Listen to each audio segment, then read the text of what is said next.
तो कैसे काय मंडे एंड आई होप आप सब लोग अति उत्तम होंगे। तो पिछले वाली वीडियो के ऊपर बहुत सारे क्वेश्चंस आए थे और बहुत सारे शू के रिगार्डिंग भी क्वेश्चन है, मेरे लैपटॉप के रिगार्डिंग भी क्वेश्चन है, उसके एक्सेसरीज के रिगार्डिंग। तो आज इसके बारे में हम बात करेंगे। ये वीडियो बनाने का रीजन ये है कि कमेंट सेक्शन में बहुत सारी चीजें नहीं एक्सप्लेन हो पाती, तो मैं जितने भी मेरे सब्सक्राइबर है या जो भी मुझे क्वेश्चंस पूछते हैं, मैं कोशिश करता हूँ कि उसको थोड़ा सा डिटेल में आंसर करने की। तो इसके लिए ये Q&A सेशन में बना रहा हूँ। तो शुरुआत करेंगे लैपटॉप वाले दो कमेंट्स से। तो जितेश अरोरा 2626 लिखते हैं कि you should not use trackpad screen case protector as it is not advise by Apple. तो जब ये मैंने लैपटॉप लिया था तो मैं इसको एक्चुअली जगह से हिला नहीं रहा था। एक फियर होता है आपके मन में, बिकॉज बहुत कॉस्टली है। स्टार्टिंग में इसको यूज करते टाइम मुझे ऐसे कोई भी चांस नहीं लेना इसके साथ, क्योंकि अभी एप्पल केयर इसके ऊपर नहीं है। तो जब तक नहीं आएगा तब तक के लिए मैंने ये वाली केस मंगाई है कि मैं थोड़ा सा यूज टू हो जाऊँ लैपटॉप के साथ, मुझे कॉन्फिडेंस आ जाए। और मैंने जब ये मंगाया था ना, तो आप अगर देखोगे तो यहाँ पे इसका जो कट है, ये कट यहाँ पे दोनों जगह पे अलग अलग तरीके से होता है। जहाँ से यहाँ पे एक कट है, यहाँ पे एक कट है, यहाँ पे एक कट है, तो ये दोनों एक दूसरे से नहीं टकराते। और अगर इसकी गैप भी अगर आप देखोगे ना, तो वो लैपटॉप की जो गैप है उतनी ही है। तो इसके लिए मैंने ये केस को रिटर्न नहीं किया। नहीं तो मैं इस केस को, अगर ये मुझे हल्का सा भी ऐसे मौका लगता कि ये खुल रहा है या ये खुला रह रहा है, ओके, जब तक मैं इसको ताकत लगा के नहीं उठाऊंगा ये उठेगा नहीं, तो मैं इसको रिटर्न भेज देता था। लेकिन इसके साथ ऐसे कुछ हुआ नहीं है, तो स्टार्टिंग के कुछ दिन तक मैं इसको यूज़ करूंगा। इसके साथ मेरा एक्चुअली कुछ और प्लान था, बट मुझे ये 360 प्रोटेक्शन स्टार्टिंग के लिए मुझे ऐसे लगा कि मुझको यूज़ करना चाहिए। ये मेरे 800 रुपये वसूल कर देगा। हाँ, जो मैंने इसके बीच में क्लॉथ मंगाया था, तो वो क्लॉथ मैंने हटा दिया है जस्ट बिकॉज ऑफ वो और ये कीबोर्ड का प्रोटेक्टर, ये दोनों मिलके बहुत ज़्यादा स्पेस बना रहे थे, तो लैपटॉप थोड़ा सा खुला रह रहा था, इसके लिए मैंने इसको हटा दिया। तो ये इजीली क्लोज हो जाता है और स्टार्टिंग में जब तक आपका कॉन्फिडेंस बिल्ड नहीं होता तब तक के लिए यूज़ करने के लिए ठीक ही है मेरे हिसाब से ये प्रोटेक्शन। अगर 2-3 महीना भी ये मुझे कॉन्फिडेंस दे दे एक बार, जैसे मैं अभी फ़िलहाल इसके साथ खेल रहा हूँ, मैं इसके साथ खेल भी नहीं पा रहा था, इसके लिए मैंने इसको मंगाया था। दूसरे वाले कमेंट में लिट इनसाइड भी मुझे वही सजेस्ट करता है कि आपको ये प्रोटेक्शन जो है जितना भी है 1 mm से ज़्यादा है वो यूज़ नहीं करना चाहिए। तो जो क्लॉथ था वो मैंने बीच में हटा दिया क्योंकि वो बहुत ज़्यादा स्पेस बना रहा था। तो वो एक ही एक्सेसरी मुझे ऐसे लगी कि वेस्ट हो गई, लेकिन वेस्ट भी नहीं हुई। वो साफ सफाई के लिए वो क्लॉथ बहुत सही लगा मुझको, तो वो भी वसूल हो गया मेरे हिसाब से। और सेम मैंने आंसर दिया है इसका। But thank you for the suggestion. बहुत सारे जो सब्सक्राइबर होते हैं या जो कोई भी व्यूअर्स रहते हैं उनके ये थोड़ा सा काम आ जाता है, जो लोग नए होते हैं। मुझे ऑल दो ये चीज़ पता थी, बहुत सारे लोगों की जो केसेस है उसमें गैप बन जाती है, बट ये वाले केसेस के साथ ऐसे कोई दिक्कत नहीं है। तो शुरुआत के 3-4 महीने यूज करने के लिए कोई दिक्कत नहीं है। ये मोका का जो कवर है, बस एक फीडबैक देना चाहूंगा इसके बारे में। इसके जो कॉर्नर्स है, मतलब ये वाला जो ब्लैक कलर है, जैसे अभी फॉर एग्जांपल ये वाली पोर्शन देखो आप, तो अगर ये वाली कॉर्नर देखोगे ना, तो इसके ऊपर का जो लेयर है ना, जो मैट ब्लैक बनाता है, ये पील ऑफ हो गया है। तो लेना है तो इसमें ट्रांसपेरेंट कवर लेना, नहीं तो ये वाला कवर मेरे हिसाब से थोड़े दिन के बाद देखो ये कुछ इस तरीके से फिंगरप्रिंट भी बनाता है। तो ये वाले शेड में मत लेना, ये दिखने में बहुत अट्रैक्टिव दिखता है, बट ये जो है वो कॉर्नर्स वगैरह ये सब पील ऑफ हो जाएंगे, तो ये कवर खराब दिखेगा। तो ट्रांसपेरेंट कवर लेना अगर लेना है, तो यही एक फीडबैक है इसके बारे में। तो मिस्टर अमीनुल पूछते हैं कि इसका जो सक्सेसर है ये फट जाता है, तो ये लेना चाहिए या नहीं लेना चाहिए। तो जब मैंने वो वाला जूता देखा था ना, तो उसका अपर भी थोड़ा सा एकदम पतला है और उसका जो बॉटम का सोल है वो भी इसकी तरह प्लास्टिक ही नहीं है। तो अगर आप एक्सपेक्ट करते हो कि ये जूता 700 किलोमीटर चलेगा, तो वो जूता 500 किलोमीटर तक चलेगा, ऐसे पकड़ के चलिए। बिकॉज उसका थोड़ा सा जो पर्पज है वो थोड़ा सा डिफरेंट बनाया हुआ है। इसमें गर्मी बहुत होती है, उसमें गर्मी नहीं होती। तो उसका अपर थोड़ा सा ऐसा है कि थोड़ा सा पतला है, इसके इतना डेंस नहीं है, इसके इतना टिकाऊ नहीं है।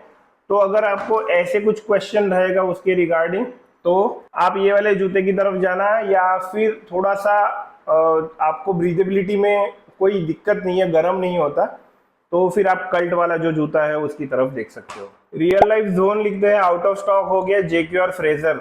भाई ये वाले जूते का मैंने 100 किलोमीटर का रिव्यू डाला हुआ है, जाके देख लेना। उसके बाद भी अगर परचेस करने की इच्छा है तो कर लेना। मेरे हिसाब से इतना वर्थ नहीं है। आउट ऑफ स्टॉक हो गया तो भी इसके ऊपर पैसा मत लगाओ, 1100 रुपये मेरे वेस्ट लगते हैं मुझको। बबई दास लिखते हैं बिकॉज ऑफ ओवरवेट। मुझे समझ में नहीं आया ये वेट बोल रहे हैं कि वेट बोल रहे हैं। बिकॉज वेट मतलब रुकना होता है और वेट मतलब वजन होता है। तो मुझे मालूम है कि मैं एक ओवरवेट बंदा हूँ और मैं दौड़ भी इसी के लिए रहा हूँ ताकि मैं शेप में आ पाऊँ। कोई भी लोग जब मेहनत करते हैं इसी के लिए करते हैं, आइदर उनका कंपटीशन होता है या फिर वो ओवरवेट होते हैं तो उनको स्ट्रक्चर अपना बनाना रहता है, इसके लिए दौड़ते हैं। नॉर्मल इंसान जो मोटा नहीं होता या जो एकदम स्ट्रक्चर में रहता है वो रोज सुबह जाके दौड़ते हुए मैंने तो नहीं देखा हुआ है। वो एकदम हार्डकोर जो ग्रुप रहता है, जो जैसे मेरे यहाँ पे एक स्केचर का ग्रुप दौड़ता है, मॉर्निंग में मैं उनको देखता हूँ। स्केचर का पूरा उनका 9-10 लोगों का ग्रुप होता है, तो उनका वो हैबिट रहता है, तो उनके लिए वो दौड़ते हैं। ठीक है। और आइदर जो मेरे जैसे जिनको वेट लॉस करना है वो, या फिर जो लोग स्पेसिफिकली ट्रेन कर रहे हैं, या फिर कुछ लोग ऐसे स्पेसिफिकली 100 में से 10 लोग रहते हैं जिनको डेली हैबिट रहता है, उनको कुछ हो ना हो वो मॉर्निंग में एक रूटीन बना लेते हैं, वही लोग दौड़ते हैं भाई। अविनाश लिखते हैं एशियन हाइपर कुशन कार्बन 9 और 10 की वीडियो सही है और लॉन्ग लास्टिंग कैसा है ये भी एक वीडियो बना देना। तो एशियन हाइपर कुशन जो 8 वाली सीरीज थी वो मैंने मंगाई थी, मुझे इतना पसंद नहीं आया था जूता, लेकिन 10 वाले के ऊपर मैं डेफिनेटली ट्राई करूंगा कि जूता लाके एटलीस्ट अनबॉक्स करूँ, और अनबॉक्सिंग में मुझे अगर पसंद आया जूता तो मैं डेफिनेटली रखूंगा, उसको टेस्ट करूंगा। कार्बन 10 मेरे ऑलरेडी रडार पे है तो उसको मैं डेफिनेटली ट्राई करूंगा। थोड़ा टाइम लगेगा लेकिन, बिकॉज मेरा वाला सीन ट्रेडमिल वाला नहीं है या फिर मैं सिर्फ लाके अनबॉक्स नहीं करता। मुझे स्पेसिफिकली जूता जब तक मैं उसके ऊपर दौड़ूंगा नहीं ना, मेरे को सुख नहीं मिलता। क्योंकि अगर मैं ट्रेडमिल पे दौड़ के बताऊं तो ट्रेडमिल बहुत इजी लगती है मुझको। ट्रेडमिल में बेल्ट घूमते रहता है, आपको सिर्फ पैर उठाने रहते हैं, तो उसके ऊपर अगर कोई मैं जूता बता दूं अच्छा है तो नहीं, उस तरीके से नहीं होता। मेरी थोड़ी सी टेस्टिंग करने की स्टाइल अलग है। मैं एलिवेशन में दौड़ता हूँ और मैं रोड पे दौड़ता हूँ जहाँ पे सबसे ज़्यादा मुझे लगता है कि स्ट्रगल रहती है। अगर आप ट्रैक पे दौड़ते हो वहाँ रबराइज थोड़ा सा सरफेस होता है, तो ट्रैक पे दौड़ना भी मुझे ऐसा लगता है कि एक आपको एडवांटेज रहता है। लेकिन रोड पे बहुत सारी चीज़ें आपको खुद को कंट्रोल करनी पड़ती है, वहाँ पे जूता शाइन करता है कौन सा अच्छा है कौन सा बुरा है। जैसे ये वाला जूता अगर अपने बॉडी को फास्ट पेस में से रोकने जाओगे तो इसमें पैर स्लिप हो जाता है, तो इसके अंदर इसका जो अपर सोल है वो कुछ भी हेल्प नहीं करता। बट ये वाला जूता ऐसा है कि इसकी जो लिप की बॉर्डर ही है वो आपके पैर को पूरी तरीके से लॉक कर देती है। तो अगर आप स्लोप पे अपने बॉडी को थोड़ा सा रोकने की कोशिश करते हो या स्पीड कम करने की कोशिश करते हो अचानक, तो ये जूता वहाँ पे बहुत ज़्यादा अच्छी तरीके से शाइन करता है। तो ये सब चीज़ें मेरी टेस्टिंग में ये सब पैरामीटर्स आते हैं, मैं कुछ इस तरीके से देखता हूँ। मेरा थोड़ा सा देखने का तरीका प्रैक्टिकल है। कृष्णा एक्स प्रो लिखते हैं कि सर मेरा फुट साइज 26 सेंटीमीटर है, तो मुझे विनफ्लो 11 कौन से साइज में लेना चाहिए। इधर तो जूते का अगर आप चार्ट साइज देखोगे तो वहां पे आपको पता चल जाएगा कि आपको कौन से साइज में लेना चाहिए। हर जूते का अपना अपना फिटिंग अलग होता है, बताता हूँ कैसे। तो ये दोनों जूतों की फिटिंग ऑलमोस्ट सेम है, ऑलमोस्ट सेम। और ये दोनों जूते 10 यूके में है। ये मैंने निम्बस मंगाया था, ठीक है, लेकिन इसकी जो ये वाली जो डिस्टेंस है ये मुझे थोड़ी सी शॉर्ट पड़ी थी। ये भी 10 यूके ही है। मैंने इसकी अनबॉक्सिंग की है, चाहिए तो आप उसमें देख सकते हो। बट इसका जो आगे का पोर्शन है वो मुझे इनफ नहीं लगा। तो आप जाके चार्ट में देखिए, चार्ट में वहाँ पे साइड में ऑप्शन रहता है साइज चार्ट करके, वहाँ पे देखिए आपको पता चल जाएगा। ध्रुव MP07 लिखते हैं ASICS jolt 4 review please. Definitely try करेंगे लेकिन थोड़ा टाइम लगेगा। दौड़ के अभी फिलहाल बारिश चल रही है, दौड़ना पूरा बंद है। कोशिश करते हैं बाहर जाने की, लेकिन फिर भी माहौल ऐसा है कि बाहर जाने को भी डर लगता है। भानु यश लिखते हैं बेस्ट शू बताइए बजट में जो इस पर्पस के लिए हो, एंड एरोफोम 01 कैसा शू है। तो आप बिलीव नहीं करोगे, ये जूता मैंने सेल में देखा था, अराउंड 1300 से 1100 के बीच में चल रहा था। मन भी किया था मैं उसको उठा लूं, लेकिन मुझको इसका टॉपिक थोड़ा सा रफा दफा करना है, इसको फोरक्लोज करके इसके EMI एक झटके में 1 टाइम पेमेंट करके। तो इसके लिए मैंने फिलहाल मेरे जूते की परचेस पूरी तरीके से रोक दी है। बट अगर आपको जानना ही है कि वो जूता कैसा है तो इसका नीचे का सोल देख लेना, और उस जूते का नीचे का सोल देख लेना, आपको पता चल जाएगा कि ये और वो जूता कितना सिमिलर है। और उसका जो बाउंस रहेगा वो डेफिनेटली अच्छा रहेगा। जिन लोगों को, जो लोग एकदम हेवी वेट है मेरी तरह और जिनको चाहिए भाई निम्बस वाला कुछ तो एकदम आइटम चाहिए, तो वो डेफिनेटली वो जूता ट्राई कर सकते हैं। मैं भी उसकी अनबॉक्सिंग करूंगा, थोड़ी लेट होगी लेकिन डेफिनेटली वेट करना, क्योंकि उसका लॉन्ग टर्म का वीडियो बनाऊंगा जरूर। मुझे भी नीज में पेन होता है जब मैं ज़्यादा दौड़ता हूँ, 2 टाइम्स अ डे दौड़ता हूँ मैं, सुबह 8 किलोमीटर, शाम को 8 किलोमीटर। तो मुझे ऐसे लगता है कि भाई वो जूता होना चाहिए अपने लिस्ट में। क्रिश ठाकुर पूछते हैं कि ये वाला जो जूता है मेरा, ये शिन पेन के लिए अच्छा है क्या? तो अगर ये वाला जूता अगर आपको ट्रेनिंग करनी है तो ये सिंगल सोलो जूता ट्रेन के लिए मत यूज कीजिए। कोई भी प्लेट वाला जूता अगर आप कंटिन्यूसली उसके साथ ट्रेन करोगे तो आपको वो डेफिनेटली पेन देगा। इसके साथ चाहिए तो आप ऐसे कुशन वाला जूता रखिए, ताकि आपका जो बॉडी में इसकी वजह से जो तकलीफ होती है ये जूता कवर करे। और ये वाले जूते के बाद ये वाला जूता मंगाने का रीज़न भी यही था। इसकी वजह से मुझे बहुत सारे पेन आए थे, ठीक है, बॉडी में, जॉइंट्स में। तो ये वाले जूते ने उसको रिकवर किया। तो ये रिकवरी जूता होना ज़रूरी है अगर आप ज़्यादा दौड़ते हो तो।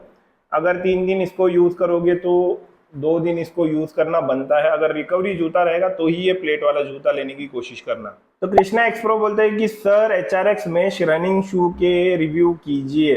तो आप लोग बिलीव नहीं करोगे, ये मेरा फ्लिपकार्ट का जो लिस्ट है उसमें मैंने ये वाला जूता, आप लोगों को पता नहीं रहेगा तो मैं बता दूं, ये दिखता है EVO SL की तरह। और ये वाला जो जूता है HRX की तरफ से, ये दिखता है भाई साहब अपना जो नोवा ब्लास्ट 5 के जैसा है ना, तो इसका सोल उस तरीके से है। तो ये दोनों जूते मैंने शॉर्टलिस्ट करके रखे थे, लेकिन जैसे मैंने बताया आपको कि मेरी शॉपिंग थोड़ी सी रुकी हुई है, वापिस से वो शुरू भी होगी। मैं अनबॉक्सिंग भी करूंगा, दौड़ के आपको एक्सपीरियंस भी बताऊंगा, थोड़ी देर वेट कर लीजिए। मैंने ना एरोफोम और वो HRX मेश वाले दोनों भी जूते शॉर्टलिस्ट किए थे, लेकिन कुछ रीजन की वजह से मैं अभी फिलहाल परचेस नहीं कर रहा हूँ।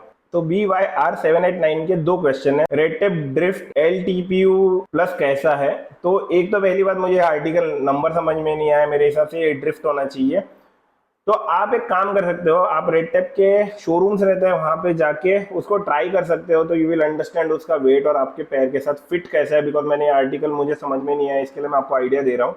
प्लस आपका और एक कमेंट है कि आप लोग कहाँ से ऑर्डर करते हो, 3-4 दिन हो गए आउट ऑफ स्टॉक दिखा रहा है, लिंक दे दो। तो ये मैं जूता किसी को सजेस्ट नहीं कर रहा हूँ, इसके जगह पे चाहिए तो आप ये वाला जूता ट्राई कर सकते हो। लेकिन इसके बारे में भी मैं आपको बता दूं कि अभी ये आउट ऑफ स्टॉक इसके लिए दिखा रहा है बिकॉज ये आर्टिकल बंद हो चुका है। तो इसकी वजह से जहाँ पे आपको स्टॉक मिलता है वहाँ पे अगर आपको चाहिए प्लेटेड वाला जूता जिसका फॉरवर्ड मोमेंटम अच्छा हो, तो आप इसको ऑफलाइन से खरीद सकते हो। अगर मिले तो आपको कहीं दुकान में पूछ के देखो इसको। ऑनलाइन में अगर ये मिले तो साइजेस का थोड़ा सा अवेलेबिलिटी का इशू हो सकता है, क्योंकि आर्टिकल बंद हो गया है। तो जो कोई भी पुराना स्टॉक बचा हुआ है वही आपको मिलेगा।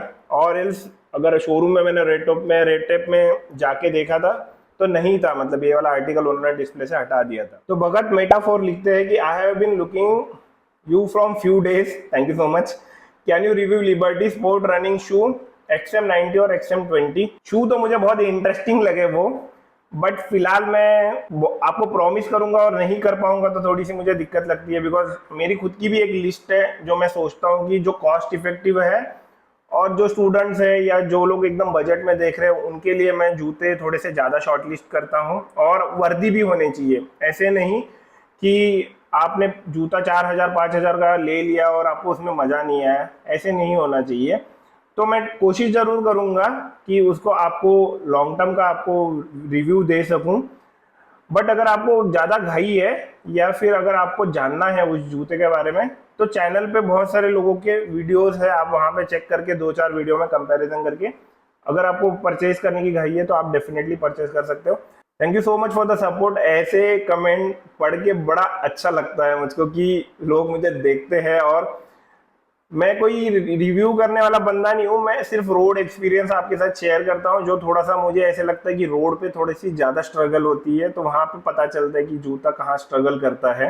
मिस्टर हर्षद लिखते हैं कि flow plus is not available for size 10 anywhere. तो फ्लो प्लस आप शोरूम में अगर इंक्वायरी करोगे तो वो बोलेंगे कि आर्टिकल बंद हो चुका है, पुराना आर्टिकल है वो। तो कहीं पे अगर मिल जाता है, अवेलेबल हो जाता है, स्टॉक में आ जाता है, तो मिंत्रा पे एक बार देख लेना, आजियो पे भी देख लेना और फ्लिपकार्ट पे भी, तीनों जगह पे देखते रहना। कभी कभी साइज आ जाती है एक आध दूसरा पीस आता है और फिर उसके बाद स्टॉक आउट हो जाता है। तो ऐसे ही करके आपको ये जूता मिलेगा, नहीं तो ये आर्टिकल बंद हो चुका है। तो जहाँ पे मिले वहाँ से उठा लो, और थोड़ी सी पॉसिबिलिटी कम लगती है क्योंकि अभी मैं भी देख रहा हूँ इसको, तो कहीं पे ना इजीली नहीं दिखता, और साइजेस रहती है वो भी 7 8 या उससे उसके ही अराउंड दिखती है। ये वाला जूता अभी मिलना थोड़ा सा मुश्किल है। आर्टिकल बहुत प्यारा है, बंद हो गया रहेगा तो अवेलेबिलिटी का थोड़ा सा इशू रहेगा, और बहुत सारे सेल होके गए हैं तो इसकी वजह से भी वो थोड़ा सा शॉर्टेज का इशू है उसका। सौरभ लिखते हैं कि एशियन एरोफोम के ऊपर एक वीडियो लाओ भैया, रेड टेप में थोड़ा सा शिन पेन का प्रॉब्लम है।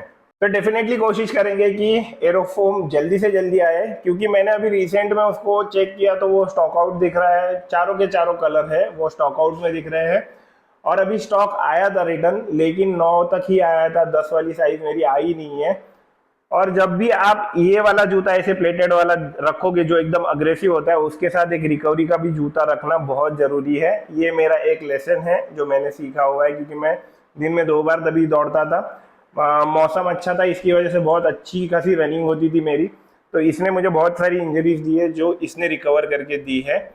तो अगर प्लेटेड वाला जूता रखते हो तो डेफिनेटली उसके साथ एक कुशन जूता होना ही चाहिए, और एरोफोम 1 की डेफिनेटली अनबॉक्सिंग करके जल्दी से जल्दी लाने की कोशिश करेंगे। प्रशांत विश्वकर्मा लिखते हैं बहुत बहुत धन्यवाद, बिल्कुल इसी तरीके से वीडियोस बजट रेंज के शू को, और जो लोग हाई कंफर्ट वाले होते हैं उनके ऊपर शूज़ के वीडियोस दिया कीजिए। तो मैं वही कोशिश करता हूँ, जनरली मैं पसंद करता हूँ कि जो प्रीमियम लेवल पे है वहाँ पे जाऊँ। फिर मैं ये वाले जूते इसके लिए अनबॉक्स करता हूँ, और इसके ऊपर दौड़ने का मेरा मेन पर्पज़ यही रहता है कि सब लोग इस तरीके के प्रीमियम जूते नहीं लेते हैं। तो मैं कोशिश करता हूँ कि मैं बजट रेंज में कुछ अच्छा ला के दूँ, और मैं कोशिश करूँगा कि कुशन वाले जूते अभी थोड़े से ज़्यादा कवर करूँ, क्योंकि बहुत सारे लोगों को ये जूते की वजह से या ये जूते की वजह से थोड़ी सी पेन होती है। तो रिकवरी जूते भी मुझे ऐसे लगता है कि आप लोगों को बता देने चाहिए। जैसे मेरे टाइम पे मुझे पेन होना चालू हुआ था, तो मैंने रिकवरी के लिए ये जूता मंगाया था। तो मैं नहीं कहूँगा कि आप लोगों को ऐसा ही जूता लेना चाहिए, मैं कोशिश करूँगा कि आपको डेफिनेटली कुशन वाले थोड़े से जूते दूँ।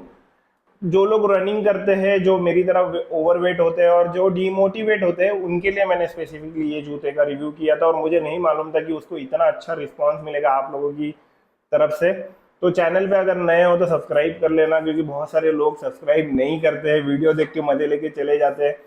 मेरा ये पर्सनल ब्लॉग का चैनल था, अचानक शू अनबॉक्सिंग का चैनल हो चुका है।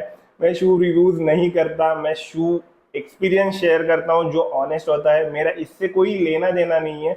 मैं कार के, मेरे ट्रैवल के व्लॉग्स बनाता था, अचानक बीच में चीज़ें थोड़ी सी खराब होगी, इसकी वजह से मैं अभी फिलहाल घर पे हूँ, रनिंग करता हूँ, इसके लिए मैं इसके एक्सपीरियंस शेयर करता हूँ, और आगे जाकर भी मैं इसका एक्सपीरियंस शेयर करते रहूँगा। जितने जितने शूज़ की आप डिमांड करोगे, मैं डेफिनेटली उनको लाके एक अच्छा खासा लॉन्ग टर्म और रिलायबल शू का एक्सपीरियंस शेयर करने की कोशिश करूँगा। अनबॉक्स करना बहुत आसान लगता है मुझको, मैं कोई भी आर्टिकल मंगा के अनबॉक्स कर सकता हूँ, फिर उसको आपको दिखा के रिटर्न कर सकता हूँ, मेरे पैसे भी बच जाएंगे उसमें।